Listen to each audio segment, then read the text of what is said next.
Pixels, Adam Sandler's first humongous financial blockbuster type of movie. Let's get into it. Pixels is the story of classic 1980s arcade video games coming down from whatever planet they're on and trying to destroy us after we send something into space in order to contact with them, and of course it just goes horribly wrong. And of course this movie stars Adam Sandler and his wonderful production company, Happy Madison.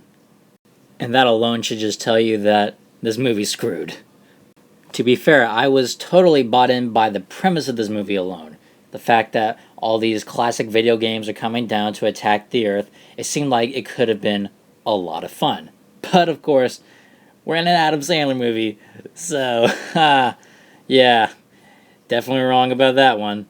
Unfortunately, this shouldn't be a shocker when I tell you that Pixels kinda sucks.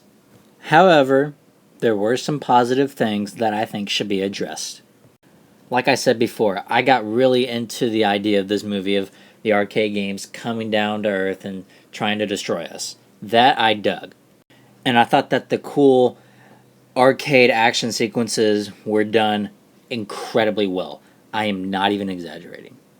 It actually was very entertaining watching the cast go up against the likes of Pac-Man or even Donkey Kong, you know. It was just very visually entertaining to watch, and I thought it was something that really was the strong part behind this movie that's supposed to be called Pixels, which is about video games. You'll see where I'm going in a sec. So yes, visually, I got a humongous kick out of it. But you know what the sad thing about this is? Is the fact that it literally probably only makes up about 25% of the movie. And do you know what makes up the other 75% of this movie? Them, him, and them. When the movie's not focusing on the alien destruction, it's focusing on these people who literally have the worst subplots in a movie about video arcade games coming down to attack the Earth.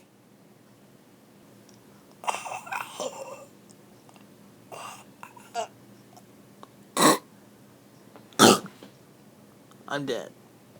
You got Adam Sandler as your lead, who is totally phoning his performance in, and is literally trying to have this forced relationship with Michelle Monaghan, and that's not even the icing on the cake. And also Josh Gad is just using his super high-pitched voice for no freaking reason, while Peter Dinklage is just trying to be so suave and try to get in with Serena Williams and Martha Stewart. Are you freaking kidding me? Sorry if this is spoilers, but let's face it, you're not going to watch this movie. And going back to Josh Gad, there's also another forced love story between him and some fake female video game character for no freaking reason.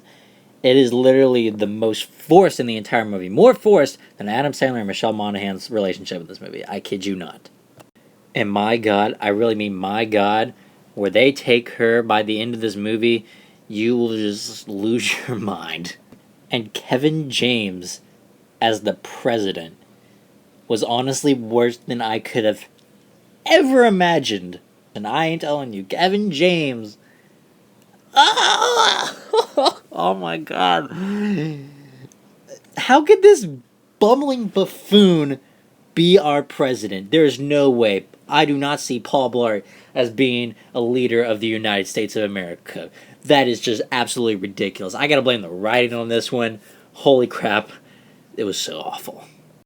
But of course, the biggest sin that this movie could have possibly had was the fact that it's not funny. There was not a moment in this movie that I just actually had a normal laugh. I will say maybe like 2 or 3 chuckles. One from Josh Gad, maybe 1 or 2 from Peter Dinklage. But that's it. And it's because of this movie's god-awful writing that nothing as far as the actual characters are concerned, any humor to the story, it's just not funny, it's just not important. I just want to get back to watching these arcade games attacking our universe. That's all I came to see, and we only got 25% of it. So now I'm pissed. So Adam, next time you try to do another big, humongous blockbuster like this one, leave Happy Madison out of the equation. Period.